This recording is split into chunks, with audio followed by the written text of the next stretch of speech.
Sampai jumpa lagi rekan-rekan semua. Kisah pemuda kaya yang sederhana.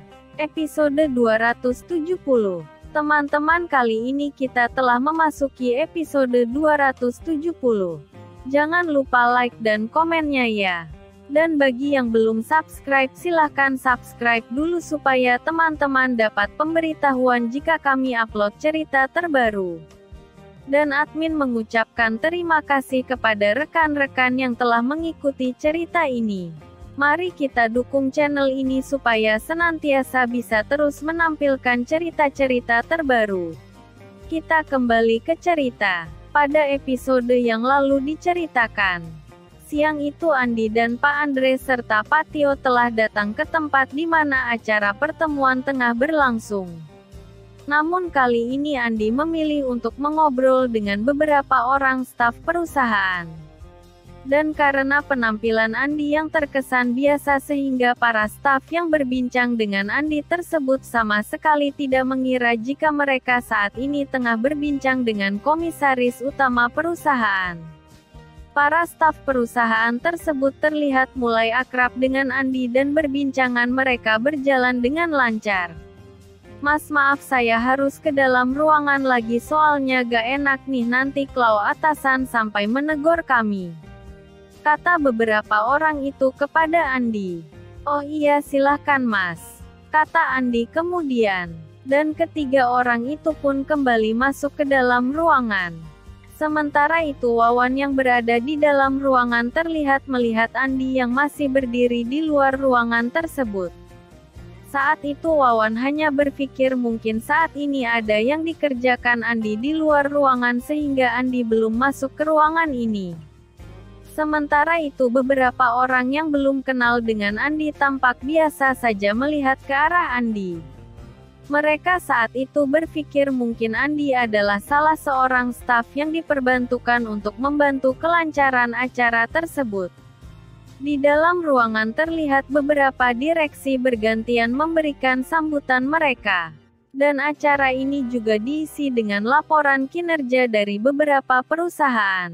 Para direksi rupanya sudah sangat kenal dengan Pak Andre dan Pak Tio. Ternyata Pak Andre dan Pak Tio lebih mereka kenal daripada Andi. Dan dalam beberapa kesempatan memang mereka sering kali dimintai pendapat oleh Pak Andre dan Pak Tio tentang kinerja perusahaan yang mereka pimpin. Para pimpinan perusahaan memang sudah pada mengetahui jika Pak Andre adalah pimpinan perusahaan ini yang begitu dekat dengan pemilik perusahaan. Sehingga saat ini mereka begitu sungkan dengan kehadiran Pak Andre dan Pak Tio. Pak Andre dan Pak Tio adalah orang yang dengan mudahnya bisa menentukan nasib mereka. Dalam beberapa kesempatan ternyata ada beberapa pimpinan perusahaan yang dipindah tugaskan karena melawan beberapa aturan yang telah ditentukan oleh Pak Andre. Siang itu ketika Pak Andre tengah menjelaskan beberapa aturan terbaru di perusahaan ini nampak para direksi perusahaan wajahnya memancarkan sebuah kepanikan. Apalagi siang ini Pak Andre memberitahukan bahwa perusahaan akan mengadakan evaluasi tahunan kepada para pimpinan perusahaan. Evaluasi ini adalah menyangkut maju atau tidaknya perusahaan dan kemampuan para pimpinan dalam membawa kemajuan bagi perusahaan yang dipimpinnya. Dan kata-kata dari Pak Andre inilah yang sangat ditakuti oleh para pimpinan perusahaan. Hal ini karena beberapa pimpinan perusahaan merasa jika perusahaan yang dipimpinnya mengalami kemunduran dalam beberapa tahun ini dan ini tak lepas dari adanya wabah COVID yang sudah berlangsung selama 2 tahun lebih. Dan kali ini Pak Andre menyampaikan pesannya jika perusahaan akan menyaring para pimpinan perusahaan yang mampu berinovasi dan yang tidak mampu berinovasi. Dan ini akhirnya seperti sebuah seleksi alam di mana mereka yang aktif dan berinovasi maka dia akan lolos dari seleksi alam. Sedangkan bagi mereka yang tidak mau dengan perubahan maka mereka akan tergerus oleh zaman. Dan siang ini Pak Andre juga berpesan kepada para direksi untuk meminta masukan dari kalangan muda yang terdidik di perusahaannya untuk memberikan masukan dan berinovasi kepada perusahaan yang mereka pimpin. Saat ini Pak Andre juga berkata secara pengalaman memang usia tidak terbantahkan lagi. Usia memang berpengaruh luar biasa pada kematangan berpikir seorang pimpinan perusahaan. Namun terkadang orang yang berusia sudah matang terkadang lupa jika zaman terus berubah dan diperlukan inovasi-inovasi baru untuk mengikuti perubahan zaman tersebut. Dan siang ini Pak Andre kemudian berkata jika acara ini bakal dihadiri komisaris perusahaan ini. Dan ketika mendengar info dari Pak Andre tersebut tampak beberapa orang kaget mendengarnya.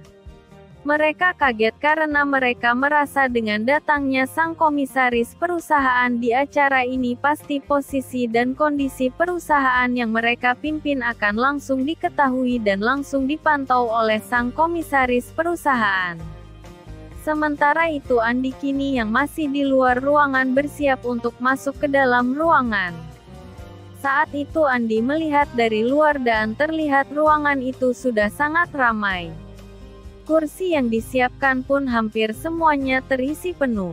Dan saat ini hanya ada 2 baris kursi yang masih belum terisi secara penuh.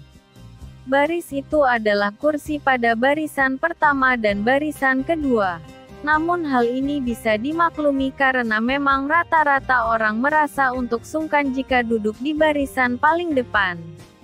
Dan beberapa saat kemudian Andi segera memasuki ruangan tersebut setelah sebelumnya Andi berkata kepada penjaga pintu bahwa dirinya ingin memasuki ruangan tersebut.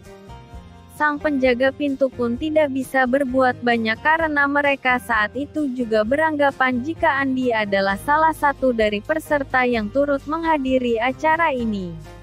Dan ketika Andi masuk ke dalam ruangan Andi kemudian duduk di barisan paling depan. Saat itu puluhan pasang mata tertuju kepada Andi. Para peserta nampaknya saling bertanya-tanya tentang siapa sebenarnya pemuda yang satu ini. Andi yang duduk di barisan paling depan memang menimbulkan beragam tanda tanya dari para peserta. Soalnya barisan paling depan ini adalah barisan di mana para direksi perusahaan dan orang-orang penting perusahaan ditempatkan. Pada barisan pertama ini terlihat ada 3 orang direksi yang tengah duduk dan di sampingnya adalah beberapa orang manajer perusahaan. Saat ini Irwan duduk di barisan keempat bersama dengan beberapa orang staf senior sebuah perusahaan. Irwan yang melihat kedatangan Andi saat ini terlihat tersenyum. Dan di dalam hatinya Irwan kemudian berkata, mereka nanti lihat saja kalau Andi sudah menunjukkan jati dirinya. Mereka pasti akan terdiam tak bersuara. Dan Irwan saat itu agak heran dengan para direksi mengapa dari beberapa perusahaan ini tidak ada satupun yang mengenali Andi. Ini agak aneh bagi Irwan karena menurutnya Andi seringkali sudah muncul di depan para pimpinan perusahaan namun kenapa saat ini tidak ada yang mengenali Andi. Namun tiba-tiba Wawan dikejutkan oleh datangnya suara yang berasal dari Pak Andre yang merupakan orang yang sangat dihormati pada acara kali ini. Selamat siang dan selamat datang Pak Andi. Saudara-saudara sekalian, kali ini komisaris utama perusahaan kita telah hadir di acara ini. Sebuah kehormatan besar bagi kita semua Bapak Komisaris Utama telah datang di acara ini. Dan seperti yang tadi saya bicarakan kita memang butuh kaum muda yang mempunyai misi dan visi yang bagus untuk memajukan perusahaan ini. Kaum muda dengan banyak belajar dan tak lelah terus belajar maka dia akan menjadi orang-orang yang sukses. Contohnya adalah Bapak Andi. Dalam usia 24 tahun beliau telah menjadi komisaris utama dari sebuah perusahaan yang menaungi ratusan perusahaan baik di dalam maupun luar negeri. Beliau adalah orang yang bisa merekomendasikan kepada Pak Billy dan seluruh jajarannya untuk melakukan perombakan kepada jajaran direksi dari perusahaan yang ada di grupnya. Dan sebagai perkenalan, Bapak Andi Nicholas adalah putra pertama dari Pak Billy Nicholas. Dan kali ini saya ingin Pak Andi ikut mendengarkan pandangan dan paparan dari perusahaan yang Bapak-Bapak pimpin. Mungkin nanti Pak Andi bisa merekomendasikan kepada Direktur Utama terkait acara yang berlangsung hari ini. Dan saya pribadi adalah stafnya Bapak Andi ini, kata Pak Andre dengan tegasnya. Dan saat ini para peserta yang hadir di ruangan ini tampak menghela nafas mendengar penjelasan dari Pak Andre. Ternyata pemuda yang kali ini tampak begitu sederhana itu adalah orang nomor satu di perusahaan besar ini. Pemuda yang nampak begitu tenang ini terlihat duduk dengan santai di tengah-tengah mereka. Dan siang itu ketika Pak Andre meminta Andi menyampaikan sepatah dua patah kata untuk para hadirin, Andi terlihat berdiri dan berkata kepada Pak Andre bahwa kedatangannya kali ini hanya untuk melihat-lihat saja dan segala sesuatunya diserahkan kembali kepada Pak Andre dan panitia acara. Andi kali ini seperti tadi duduk di barisan paling depan dan terlihat beberapa staf khusus Andi pun kali ini ada beberapa orang yang duduk di dekat Andi untuk mengawal bosnya tersebut. Dan ketika satu persatu direksi mulai memaparkan kemajuan usahanya, nampak beberapa direksi bicara sambil tergagap. Saat membacakan laporan tahunan perusahaan yang dipimpinnya di depan Andi. Laporan itu adalah laporan yang valid karena menggunakan hasil audit dari akuntan publik yang sangat terkenal di negeri ini. Dan setelah pembacaan laporan itu, Andi kemudian meminta salinan berkas yang tadi dibacakan. Hal itulah yang membuat beberapa pimpinan perusahaan nampak menyeka keringat dingin yang mulai menetes dari wajahnya. Kinerja perusahaan yang mereka laporkan kali ini memang jauh dari kata memuaskan karena keuntungan yang didapatkan tahun ini hanya sama dengan tahun kemarin, yaitu 50% dari nilai keuntungan yang didapatkan dari tahun-tahun sebelum adanya pandemi COVID-19.